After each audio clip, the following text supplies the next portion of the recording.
Hi everyone, so we're going to continue our beginner series and today we're going to talk about notice boards and what to put on your notice board in a HMO.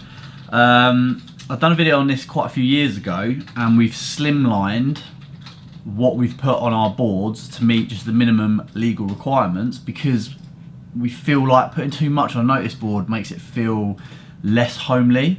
So we've just gone with what you absolutely have to put on a board, and then obviously all the other documents like the EPC and stuff like that, tenants have signed and seen and read and etc. have emailed to and have it on Dropbox. There's 4 documents that we now put up in our HMOs. The first one being the property manager's contact details. So we've got our contact details. So when we move people in, I go through these 4 documents with them so they're fully aware. So obviously we just put our opening hours, the mobile phone numbers, the out of hour call number, email address. Obviously I then explain about the emergency numbers that they would need to call before calling us if there is an emergency. And then we just put things like the property address, where the stopcocks are, so they know that, in case of an emergency, and I show them obviously where they all are as well. And then probably the most important is Wi-Fi passwords down at the bottom as well. So a very simple document, we've designed it hopefully to be just quite clean, as you can see, and that's up in our HMOs. The second document, safety test record of fire alarm systems. So we have obviously got fire alarm systems in all our HMOs, which depending on the type of system, there are varying schedules of testing that you need.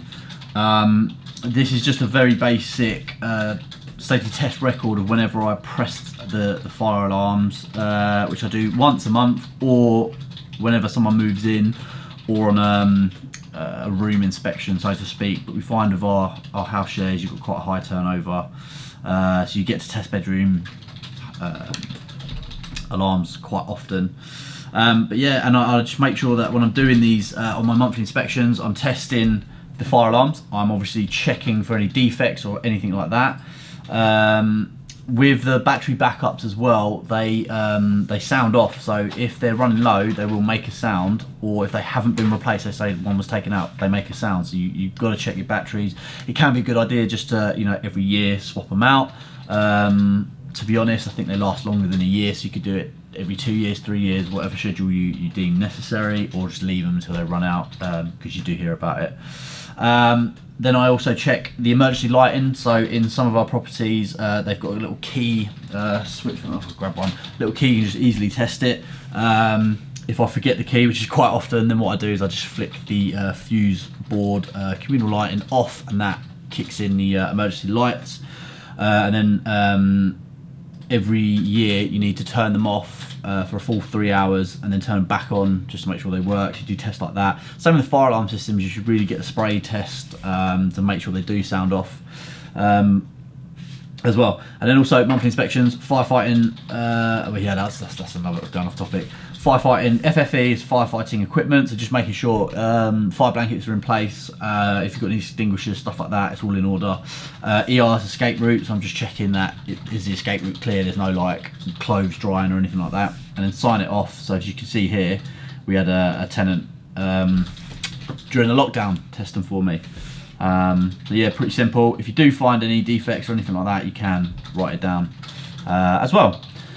Moving on, keep on to the fire safety aspect of it. You need a fire evacuation plan. Every HMO is technically different, or is different, so your fire evacuation plan would be different for each house. As a very basic example of what to do here, here's an example from the NLA fire safety logbook. You just need to tell people what's in an emergency and where to go, etc. So pretty standard stuff. Again, when I move someone in through their induction process, I do explain windows open fully, go out the front door, back door, escape routes, you sort of go through all of that with people.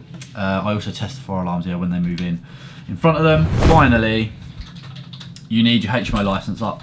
Just the front page will do. You can obviously see this is what we own with my partner Alicia, one of our HMOs. So we have the HMO licence up as well.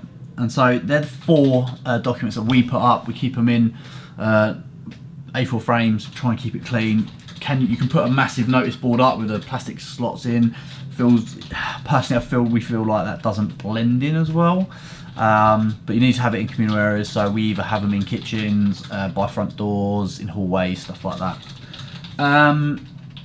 So yeah, if you refer back to the video we did about 3 years ago, you can go the full hog and put your EPCs up, your electrical installation condition reports, gas safety certificates, stuff like that. Completely up to you if you do want to do that. Like I say, we like to keep it clean. So that's it. I'm going to try and keep this video short as possible. Hopefully that is of help. I hope you found that useful, and don't forget to like and subscribe, and we'll see you in the next video.